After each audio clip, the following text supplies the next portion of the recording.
Peace everybody, Carol here with Asperger's versus Neurotypicals. Today I would like to cover 2 tips. The first tip is how to boost your immune system right on the spot. The second tip is how to prevent your body from going into fight or flight, or actually more accurately, if it's already gone into fight or flight and you're noticing it, whether it's a fast heartbeat, an urge to cry, or you're in a full-fledged meltdown, how to quickly, or as quickly as possible, return to baseline. Now, the solution to these is simple and easy to remember, and it's the only thing you ever need to do. The second one has like maybe 3 steps. The first has 1 step. So let's start with the immune system. They both have the same first step. Let's say you have,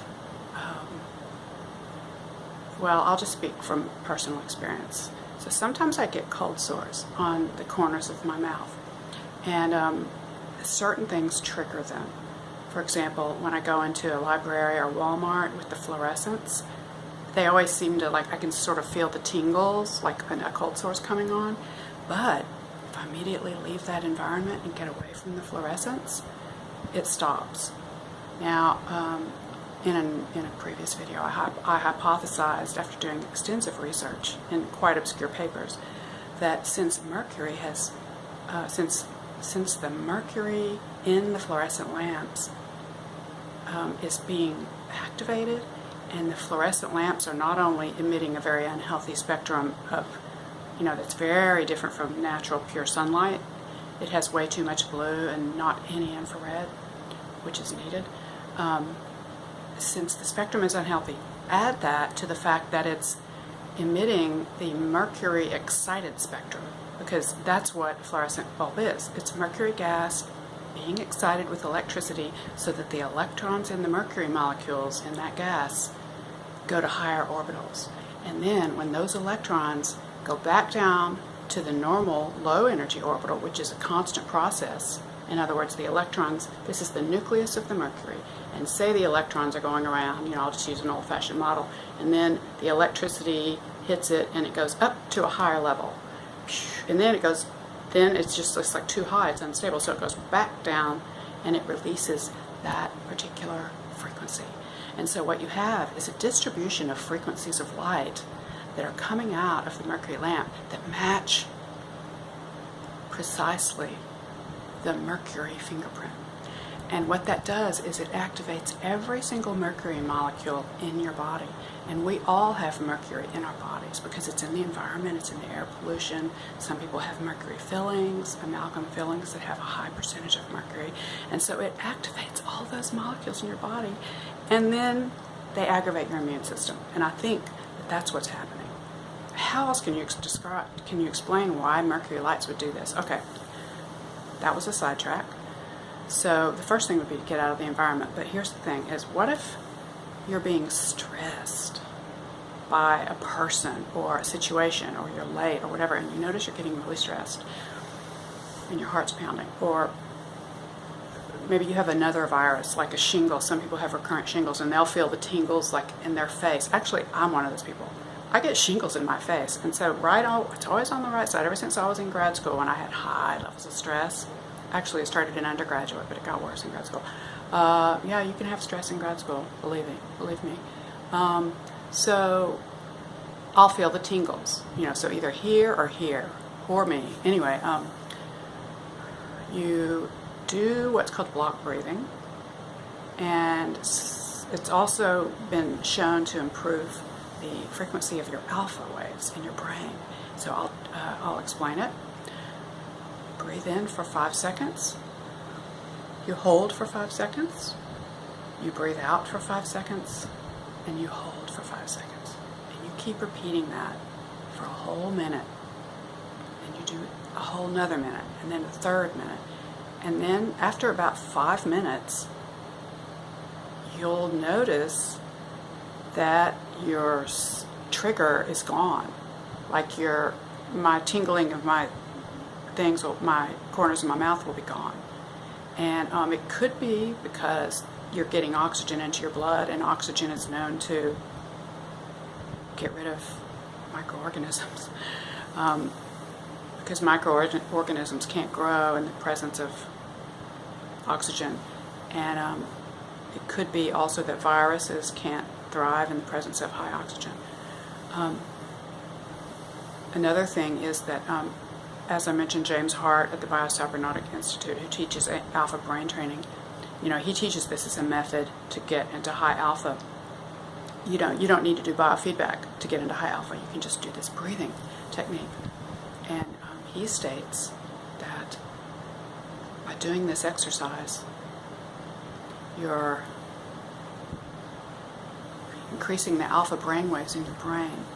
And that is correlated with proof, with some peer-reviewed studies that have been repeated, to increase the immune cell functionality or the immune capability by tenfold. And the way they did it was they measured a certain immune cell. It's probably the T killer cells, but it was one of the key markers for active immune functioning that every healthy person needs. And apparently, if your immune cell functioning goes down due to fluorescent lights or a stressor, you're going to have weakened immune system, which is an opportunistic time for any kind of viral or bacterial infection to start taking hold, which is what you feel when you feel the tingles in your cold sores or your shingles or whatever. So if you can do something such as alpha brain training or the block breathing that increases these killer T cells. I have a PhD in chemical engineering, but not biochemistry. I have a minor in biochemistry. I can't remember all the names. Okay, so T killer cells, killer T cells. If you improve those and you increase their count by tenfold by doing the block breathing for 5 minutes, then you have just taken a huge step towards getting your immune system to immediately come in before those stupid viruses can set up their little hotels and take over and cause a cold sore to even start. So you nip it in the bud before it starts. So now whenever I'm in a library and I start feeling tingles in my corners of my mouth, I go outside in the sunshine or the rain or whatever's outside, or sit in my car and do the block breathing. Okay, so I'll demonstrate. Inhale. Hold. Exhale.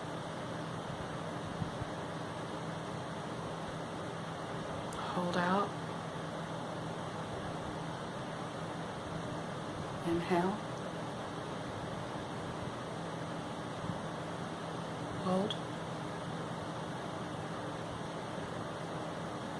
Exhale.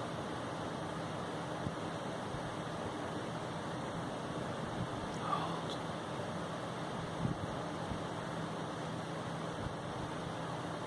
Inhale. Hold. Exhale. Hold. Now you may continue doing the exercise while I talk. And you'll also notice that now I have increased my alpha considerably just with those 3 breaths. And I'm feeling tingles in my arm. Now just now I had a surge of tingles in both legs. Feeling very calm and happy. You'll notice my vocal tension is gone and I'm talking in a softer, slower voice. And I don't feel so rushed. I feel very pleasant. So the increase in killer T cells, plus whatever else goes on in the blood, probably expanding your capillaries, increasing your nitric oxide concentration, which is starts a whole chain reaction of relaxation and bliss.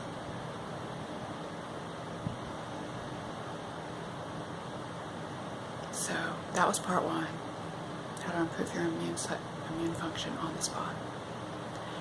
Now, phase 2 is how to treat a panic attack or a meltdown or a surge of tachycardia or otherwise nervousness that has just come upon you.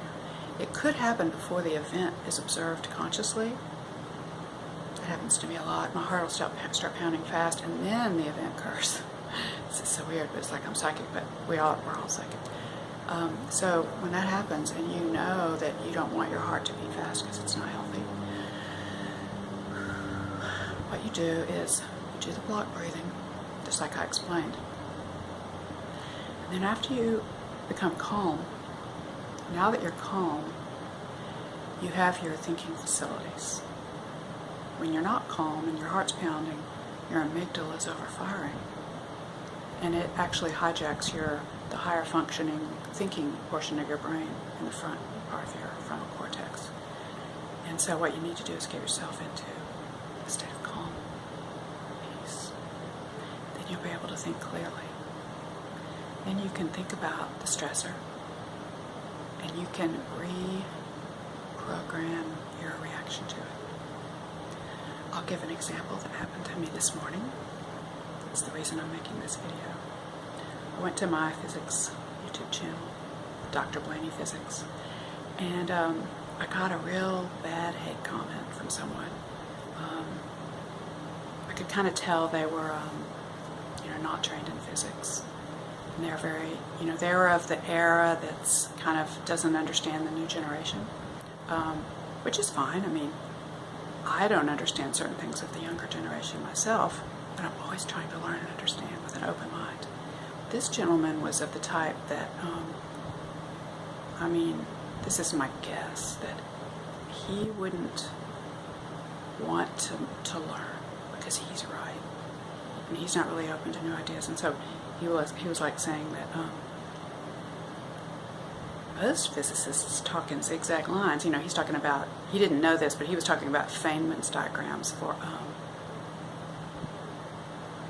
exchanges of information between subatomic particles. And Feynman diagrams are drawn with zigzag lines. That's not reality. That's just kind of like nodes in a logic network. He was showing the zigzag lines on the blackboard. And I was talking about something completely different. I was talking about the flow of ether in space. Ether is a fluid. It flows like water. It flows in curves. So I was drawing the streamlines of the curves of the ether. More of a depiction of the real flow, not of information flow between subatomic particles. Be that as it may, this gentleman got all bent out of shape that I was drawing curves when I should be drawing zigzag lines, because he thought zigzag lines were like the Bible of physics. So he used the F word. He said, that I don't even remember exactly. I don't want to remember. But what it did is, since he used the F word, that has power. Language has power. His anger and his disgust at anyone who would dare propose a new way to think about things, and especially a woman with blonde hair, should be wiped off the face of the earth. And I felt that anger, and I wanted to dodge out of the way of those daggers, but I couldn't. They hit me, and I really sympathize with all of you that have YouTube channels that put up with this hate bullying. So when I got into my, panic attack, I turned off my phone and said, okay, I'm overreacting. This is just like a person. Why is one person on the other side of the world, probably, that doesn't have any meaning in my life, why am I letting this person destroy my mood? So I did my block breathing and immediately got all calm and centered.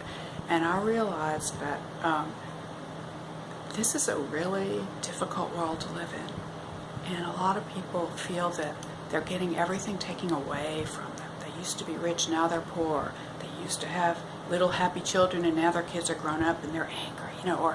Or you get old and you lose your job and nobody wants to hire you because you're over a certain age. Or maybe you have Asperger's and nobody likes you because they don't understand your neurology. Whatever it is, it's a very hard world to live in, and it's getting more and more crowded. The resources seem to be difficult. You have to fit into this certain little box in order to get a job that you like, that's a good, comfortable job. And it's just, I could go on and on. You can always find something to complain about. And here I was complaining about this one little man that made a hate comment. And I finally got clear. I was like, you know, this is going to keep happening because any maverick in physics is always going to take a lot of slack, especially if you're a blonde female. Just saying, okay? So I decided to report this person to YouTube as a bully, and I'm done. I feel good about it. You know, I quickly got out of that state of panic, and also realized that you know, now that this is going to, I know this is going to keep happening. This was the second one I got, but this one had the F word in it, and that was what really hurt me.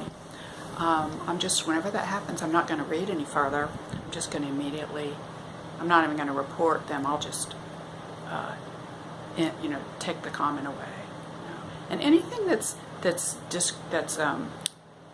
feedback, someone can disagree with me, but I want them to do it like a gentleman or a lady would, you know, like with respect to the other person, because I wasn't doing anything against this person, and he didn't have to watch my video, but he forced his views on me, you know, without my permission.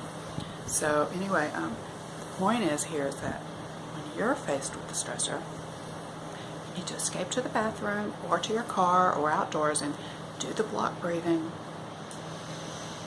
get very centered and calm, and then reformulate what's going on and go, I know that I don't need to get upset about this. Even if it really is, like, even if you lost your job, I mean, anything that happened, you can get yourself calm. Basically, you're getting your body calm so that you have your higher thinking facilities.